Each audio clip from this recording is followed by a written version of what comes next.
د مهمو خبرونو سرټکی. د افغانستان او پاکستان ترمنځ اورمیچی کې د سولې خبرو د حل لارو په لټون ټینګار.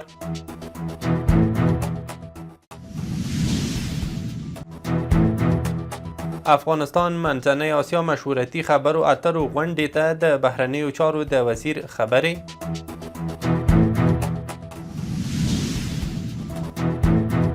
مسکو کې د اسلامي امارت سفیر د روسیې اسلامي نړۍ ستراتیژیک لید کلني کنفرانس کې ګډون.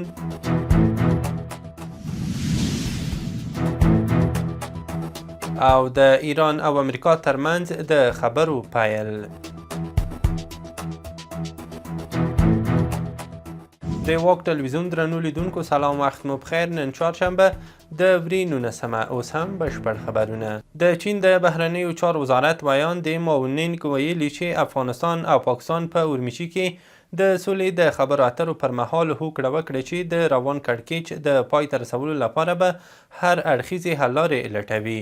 ماونینګ په یوه خبري ناسته کې ویلي چې دواړو هیوادونو په چین کې د لیدنو پر مهال هوکړه وکړه چې داسې ګامونه به پورته نه کړي چې وضعیت به نور هم ترینګلی کړي.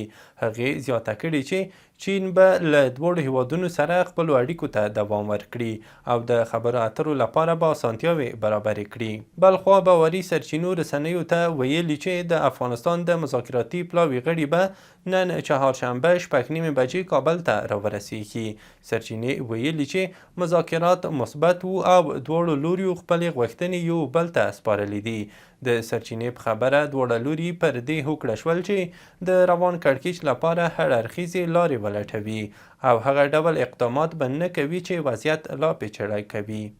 د بهرنیو چارو وزیر امیر خان متقي د افغانستان منځنۍ اسیا مشورتي خبرو اترو غونډې په پای کې د منځنۍ اسیا هیوادونو استازو ته وویل چې افغانستان نور یوه مسئله یا ستونزه نه ده.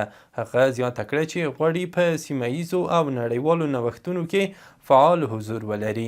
متقي دغه راز په خپلو خبرو کې وویل چې افغانان احسان فراموش خلک نه دي او غواړي چې د منځنۍ اسیا له هیوادونو سره ښې اړیکې ولري. متقي ویلي چې له دغو هیوادونو سره د افغانستان مشترکات ډیر زیات دي، هم ژبني او مذهبي، او کابل ته یې د بیا راتګ بلنه هم ورکړه. روسیه کې د افغانستان سفارت پر ایکس لیکلي چې په مسکو کې د اسلامي امارت سفیر ګل حسن د روسیې اسلامي نړۍ ستراتیژیک لید کلني کنفرانس کې ګډون کړی. هغه د دغه کنفرانس په څنډه کې د تاتارستان له ولسمشر رستم مینخانوف سره هم لیدلی او د دوه اړخیزو اړیکو د کازان فورم کې د افغان استازو پر دوامداره ګډون خبرې شوې دي. د افغانستان او تاجکستان د برېښنا سکتور مسؤلینو د کاسا زر پروژې د پرمختګ په اړه په یوه ګډه آنلاین غونډه کې د دې پروژې د چټک پرمخ وړلو ژمنه تازه کړې ده.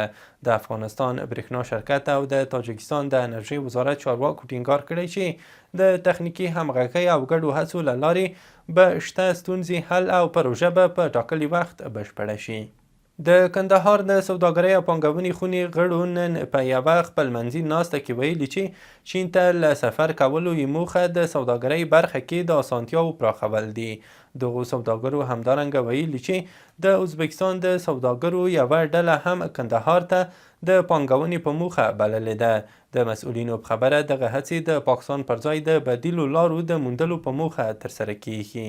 په یک سره د مبارزې چمتووالي ادارې ویاند محمد یوسف حماد وایي چې په تیرو 24 ساعتونو کې د هیواد په کچه د ورښتونو، سیلابونو، غره ښویدنې او د کورونو نړېدو له امله 15 کسان مړه شوي دي، 18 ټپیان دي او یو تن لا هم نادرکه دی.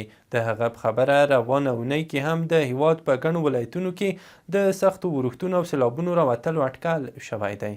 له پولیو پاک افغانستان بنسټ پر ایکس لیکلي چې راتلونکي دوشنبه یعنی د وري 24مه به په ټول هیواد کې د ګوزن ضد واکسینو کمپاین پیل شي.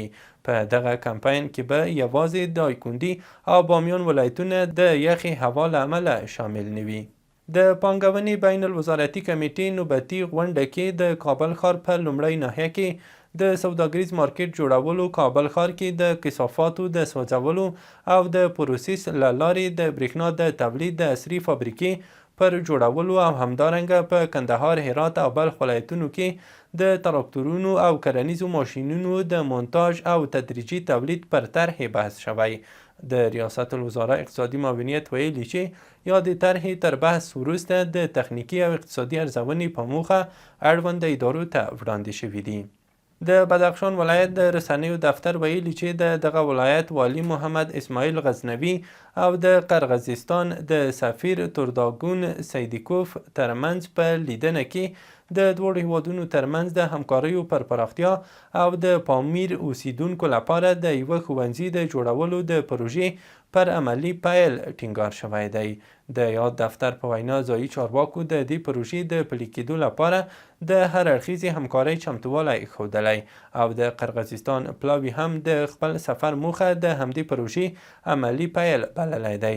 په دې لیدنه کې د ښوونځي د جوړولو لپاره د ځمکې ځانګړي کول د دواړو هیوادونو ترمنځ د اړیکو د پیاوړتیا یو مهم ګام بلل شوی. دواړو لورو همدارنګه د امنیتي وضعیت پر ښه والي او د ښوونې او روزنې او بنسټیزو برخو کې د همکاریو پر دوام ټینګار کړی دی. د کډوالو او راستنیدونکو چارو وزارت ویلي چې د ناروې د کډوالو نړیوال بنسټ سره یې هیواد ته د راستنو شویو لپاره د مرستو رسولو په موخه د څه باندې $1,000,000 په ارزښت هوکړه لیک لاسلیک کړی دی. د هوکړې له مخې یاد بنسټ به په کابل، هرات، کندهار، ننګرهار، کندوز او بادغیس ولایتونو کې له نږدې 4,000 راستنو شویو کورنیو سره د نغدو پیسو او سرپناه جوړولو برخو کې مرستې وکړي. د راپورونو پر بنسټ په پام کې دی چې پاکستان کې د ایران او امریکا د 2 اونیز اوربند مذاکرات د راتلونکي جمعې په ورځ پیل شي. د پاکستان لومړي وزیر شهباز شریف سه شنبه ناوخته له دواړو لورو وغوښتل چې اوربند وکړي چې د امریکا ولسمشر ډونالد ټرمپ ورپسې اعلان وکړ او د دوی په غوښتنه یې د اوربند وړاندیز ومانه. اخوا ایران وایي د 10 مادهیز وړاندیز په ترڅ کې به د اوربند خبرې مخته ځي.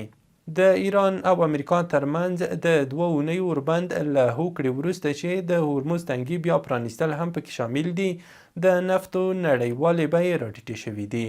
د نړیوالو رسنیو د راپورونو له مخې د امریکا د خامو نفتو بیه شاوخوا 14% راکمه شوې او د هر بیرل بیه $4.950 ته رسیدلې ده.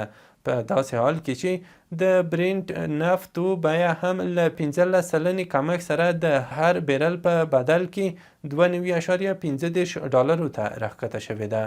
د ایران حکومت او دولتي رسنیو له امریکا سره لنډمهالي اوربند د هیواد لپاره یوه ستره بریا بللې ده.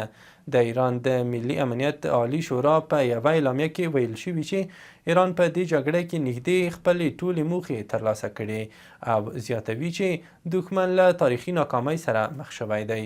د قطر د بهرنیو چارو وزارت په یوې اعلامیه کې د ایران او امریکا ترمنځ د اوربند له هوکړې هرکلی کړی او دا یې په سیمه کې د تاوتریخوالي د کمیدو پر لور یو مهم ګام بللی دی.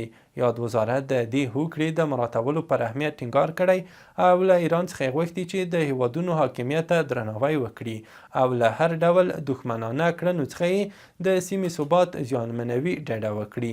قطر همداراز ویلي چې د نړیوالو قوانینو په چوکاټ کې د سمندري لارو امنیت او د نړیوالې سوداګرۍ ازادي خورا مهمه ده.